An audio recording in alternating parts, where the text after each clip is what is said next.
আমিও অনেক বেশি ভালো আছি। অনেক বেশি না, মানে একটু কম ভালো আছি। কারণ হচ্ছে আজকে হচ্ছে তোমার জন্মাষ্টমী, কিন্তু যেহেতু আমার বাড়িতে গোপাল থাকে, মানে গোপালই আছে, আমি প্রত্যেক বছর কিন্তু গোপালকে জন্মাষ্টমীতে কিন্তু আমি পুজো করি, মানে ভালো করে পুজো করি। আর বাচ্চাদেরকে কিছু খাওয়াই, ভোগ, মানে যাই হোক না কেন গোপালের কাছে যেই ভোগটা হয় মানে দেওয়া হয়, ওই ভোগটা কিন্তু আমি তো মানে কিছু বাচ্চাদেরকে ডেকে বাড়িতে কিন্তু খাওয়াই। আর এবছর কি হয়েছে, যেহেতু আমি বাড়িতে নেই, এখন আমি ওই কলকাতায় আছি তোমাদের দাদাভাইয়ের কাছে, তো সেই কারণে কিন্তু তো আমি বাড়িতে পুজো করতে পারছি না। কিন্তু সেই কারণে আমার শাশুড়ি মা উনি কিন্তু বাড়িতে আমার গপুকে পুজো করে দিবে, আর ভোগও দিবে। বললো যে বাচ্চাদেরকেও তো তুমি যেরকম ডেকে খাওয়াতে, এবছরও আমি যতটা পারবো করে বাচ্চাদেরকে ডেকে খাওয়াবো, কোনো অসুবিধে নেই, মন খারাপ করতে হবে না।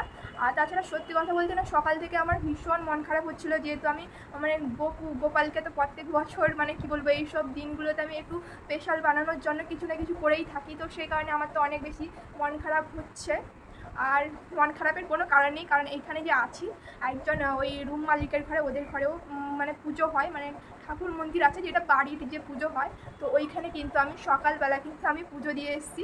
এই যে পুজো দিয়ে এক্ষুনি এলাম, তো সেই কারণে তোমাদের দাদাভাই ওই কী বলবো মিষ্টি আরও এনে দিয়েছিল পুজো দেওয়ার জন্য। তো আমি এখানে কিন্তু পুজো দিয়ে নিয়েছি, কোনো বা অসুবিধা হয়নি। আর পুজো দেওয়ার পরে আমার তবুও অনেকটা কষ্ট হচ্ছিলো, তার পুজো দেওয়ার পরে কিন্তু একটু মনটা ভালো লাগছে, যেহেতু যাই হোক না কেন যেখানে হোক আমি পুজো দিলাম। আর সত্যি কথা বলতে কি জানো তো, আমি প্রত্যেক বছর ওই মানে গোপালের মানে পুজো করতাম, আর আমি ব্রত রাখতাম, মানে নিজে ব্রত করতাম। তো সেই বছর মানে ওইটা কিন্তু এই বছর তো বাড়িতে থেকে কোনো কিছু করে দিতে পারছি না আমি।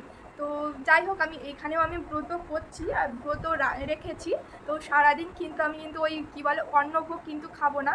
তো যেহেতু ওই আমি কী বলে ছোলা, কাঁচা ছোলা, সাবু, ফল এইসব কিন্তু খেয়ে থাকতে হয়, তো সেই কারণে কিন্তু আমি ওইগুলোই খেয়ে থাকবো।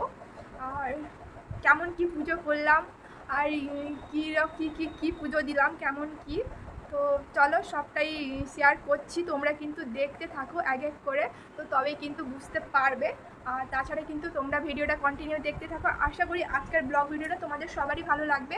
তো তোমরা প্রথম থেকে শেষ পর্যন্ত দেখতে থাকো, তো চলো। এই যে ওনাদের কিন্তু বাড়ির ঠাকুর মন্দির, আর উনি কিন্তু বলছিল আমাদের আজকে কিন্তু পুজো দিতে দেরি হয়ে যাচ্ছে, যেহেতু ওনাদের কিন্তু বেলা করে একটু পুজো দেয়, তো সেই কারণে বলছিল একটু দেরি হবে, তুমি কিছু মনে করো না। যেহেতু আমি সকালবেলা এসে একবার ঘুরে গেছিলাম, ওই ঠাকুর মন্দিরটা যেহেতু বাড়ির ওপরে থাকে, মানে ছাদে আছে, মানে আমরা যেই রুমে আছি ওই রুমের ওপরে আছে, তো সেই কারণে কিন্তু আমি ছাদে গিয়ে একবার দেখে এসেছিলাম যে ওনাদের কিন্তু ঠাকুর পুজো দিতে আসেনি। তারপরে যখন এসছিলেন তখন কিন্তু আমাকে ডাকছিল যে আসো পুজোটা দিয়ে দিবে বলছিলে, তো দিয়ে যাও। তো তারপরে যখনই আসি উনি বলছেন যে তুমি আগে পুজোটা দিয়ে নাও, তারপরে আমি কিন্তু পুজো দিব। আমি বললাম না না, আপনি আগে পুজো দিয়ে দিন, তারপরে কিন্তু আমি দিব। তো ও বললো না না কোনো সমস্যা নেই। তবুও কেমন একটা লাগছিল, ওনাদের বাড়ির মন্দির, তো উনি আগে দিবেন না, আমি আগে দিয়ে দিব। তো তারপরে আমি বললাম না না আপনি দিয়ে দিন, তারপরে কিন্তু আমি দিব। তো উনি কিন্তু প্রথমে কিন্তু সব ঠাকুরকে কিন্তু ফুল দিয়ে দিচ্ছিল। আর দেখো এখানে কিন্তু সমস্ত ঠাকুর আছে, আর কত সুন্দর লাগছে। আর এইদিকে কিন্তু সব ঠাকুরের কিন্তু ওই যে ভোগ দেওয়ার জন্য থালা সমস্ত সাজিয়ে রেখেছিল। এইদিকে কিন্তু লক্ষ্মী মায়ের মূর্তি আছে, আর এই দেখো কত সুন্দর একটা ছোট্ট ঠাকুর ঘর। আর আমার কিন্তু খুব ভালো লেগেছে, যেহেতু আজকে আমার গোপালকে আমি আমার কাছে পাইনি, আমার বাড়ির গোপালকে, ওকে ঠিকঠাক মতো পুজো দেওয়ার জন্য। তো যাই হোক যেখানে হোক তো আমি একটা পুজো দিয়েছি, তবুও আমার মনটা অনেক শান্তি, সত্যি কথা বলছি খুব ভালো লেগেছে আমার। আর এইদিকে কিন্তু ওনার পুজো শেষ হওয়ার পরে কিন্তু উনি বলছেন যে আমি ধূপটা ঘুরিয়ে নিই, তারপরে তুমি কিন্তু ফুল দিয়ে দিবে। আমি বললাম ঠিক আছে। আর আমি এখানে কিন্তু এই যে পুজো দেওয়ার জন্য ওই মিষ্টি আরও এনে দিয়েছিল তোমাদের দাদাভাই, ওইটাই নিয়ে এসেছিলাম, আর সেই রকম আর কিছু দিইনি।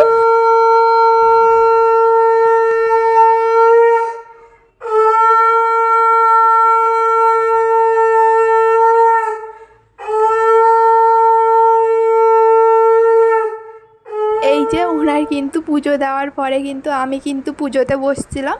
আমিও ভগবানকে কিন্তু ফুল আরও দিয়ে দিয়েছি। আর আমার পুজো দেওয়ার পরে কিন্তু অনেকটা ভালো লেগেছে অবশ্য। তারপরে কিন্তু পুজো দেওয়ার পরে কিন্তু ওইখান থেকে প্রণাম আরও করে এই যে নিচে আসবো, তখন আমাকে ওই জেঠিমাটা বললেন যে তুমিও প্রসাদ একটু নিয়ে যাও। আর ওনাকেও আমি প্রসাদ দিয়েছি, যে মিষ্টিটা আমি ভোগ দিয়েছিলাম। তারপরে আমি নিচে এসেছি। পুজো দিয়ে আসার পরে কিন্তু এই যে ভোগ, যেটা আমার এখানে মন্দিরে দিয়েছিলাম, তো ওই ভোগটা কিন্তু আমার দেওয়া শেষ, কমপ্লিট। এবার আমি যেহেতু ব্রত করেছি, তো সেই কারণে কিন্তু আমাকে এই ভোগটা খাওয়ার পরে কিন্তু ব্রতটা মানে তারপরে অন্য কিছু আমি খেতে পারবো। তো সেই কারণে এইটাই আগে মিষ্টি মুখ মানে এইটা খেয়ে নিতে হবে, প্রসাদ যেটাকে বলে। তো ওইটা আমি একটুখানি খেয়ে নিবো আর তোমাদের দাদাভাইয়ের জন্য রেখে দিব।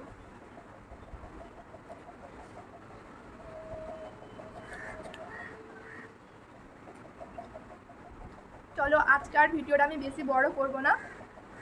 ভিডিওটা কেমন লাগলো তোমরা কমেন্টে জানিও। আর যদি ভালো লেগে থাকে তাহলে লাইক কমেন্ট শেয়ার তো অবশ্যই করো, আর সাবস্ক্রাইব করে রেখো যারা আমার চ্যানেলে নতুন আছো। আর দেখা হচ্ছে পরের একটা নতুন ব্লগ ভিডিওর সাথে। ততক্ষণে তোমরা সবাই ভালো থাকো, সুস্থ থাকো। দেখা হচ্ছে পরের একটা ব্লগ ভিডিওর সাথে। টাটা।